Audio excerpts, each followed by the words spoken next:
Les vraies voix Sud Radio.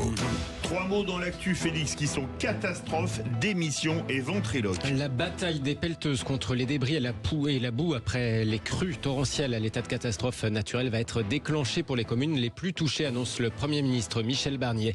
Pendant ce temps, la ministre de la Transition écologique estime disposer d'un budget très insuffisant. Agnès Pannier-Runacher n'exclut pas de mettre sa démission dans la balance. Quant à Emmanuel Macron, lui se plaint des ministres qui répètent ses propos, des journalistes ventriloques qui les déforment. Le journalisme ne saurait être une prérogative présidentielle, lui répond une association de journalistes. Les vraies voix Sud Radio. L'eau s'est retirée à Annonay en Ardèche, comme dans la plupart des communes touchées par les crues torrentielles dans le centre et le sud-est de la France. Après la décrue, place à la boue, aux débris, au balai des pelleteuses pour nettoyer. Le Premier ministre Michel Barnier a annoncé le déclenchement de l'état de catastrophe naturelle pour les communes les plus touchées.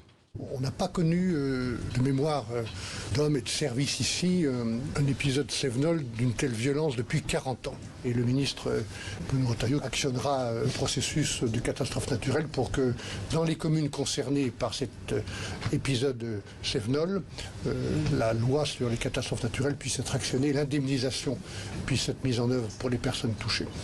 On doit se préparer avec le changement climatique à faire face à des risques et à des catastrophes dans tous les domaines de plus en plus souvent. Le Premier ministre Michel Barnier tout à l'heure. En tout cas, la vigilance rouge a été levée dans tous les départements aujourd'hui. Il a raison, hein, il va falloir qu'on s'habitue et qu'on se mette en ordre de marche surtout. Bien sûr. Éric Revel, terrifiant ces images. Ah bah oui, terrifiant, spectaculaire. Vous avez vu les témoignages, l'eau est montée en quelques minutes, oui. Parfois emportant tout sur son passage. Vous avez des endroits où c'est arrivé 2-3 fois dans l'année déjà. Oui. Et certains endroits où les assurances ne veulent plus assurer maintenant. Voilà, ne veulent plus assurer. Il y a des mises en péril de bâtiments. Il y a bon, tout ça est quand même assez angoissant parce que la montée des eaux, on peut pas grand-chose, hein, c'est comme le feu. Hein. Le feu, on l'arrête plus facilement que l'eau. Hein. Oui, enfin, vous vous souvenez, il y a 3-4 ans, l'été, où ça brûlait un peu partout en France.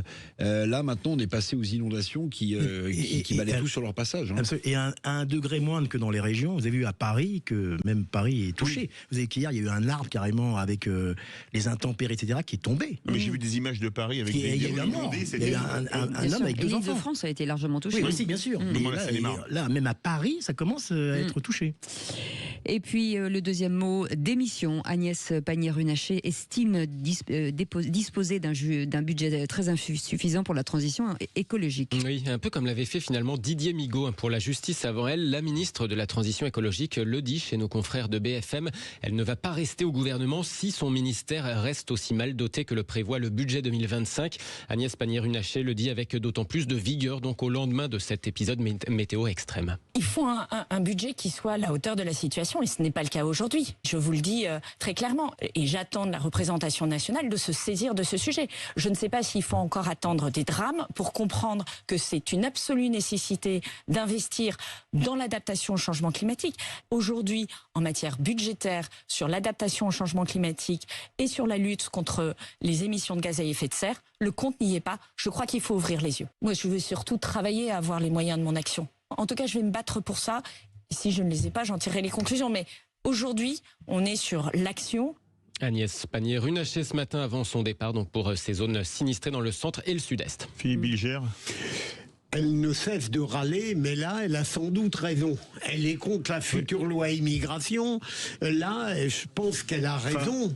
Ça va devenir un peu un réflexe. Excusez-moi, elle est ministre depuis des années, elle a validé tous les traités de libre-échange qui rejettent le plus de CO2 sur la planète. Alors est-ce que c'est cohérent, Éric Revel ?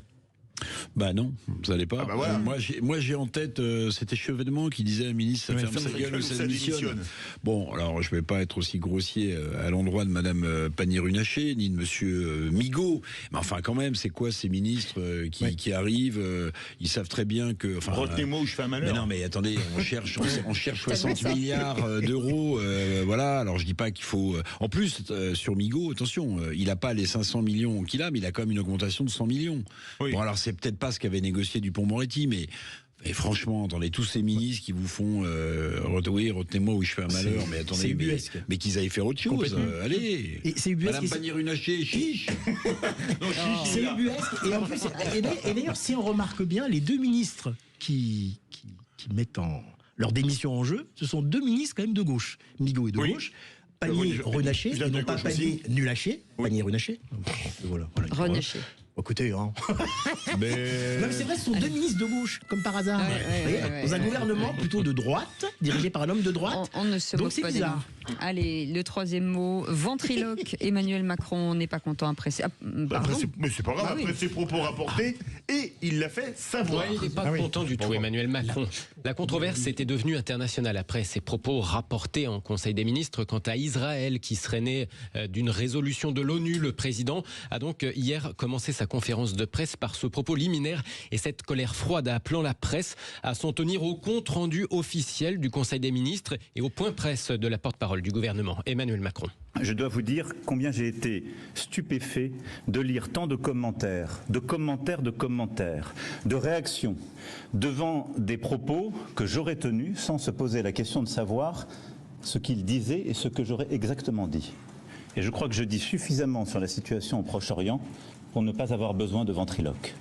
Tout cela est une preuve au fond d'un délitement du débat public et d'un manque de professionnalisme des ministres qui ont répété des propos déformés, des journalistes qui les ont repris et des commentateurs qui ne se sont pas attardés à la réalité et à la véracité de tels propos.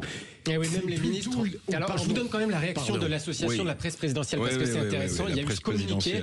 Le président met ici, dit-elle, gravement en cause la déontologie de la presse qui enquête et recoupe ses sources avec rigueur. La presse présidentielle qui rajoute: notre travail ne peut se résumer à reprendre les déclarations officielles. La définition du journalisme ne saurait être une prérogative présidentielle. Voilà pour le communiqué.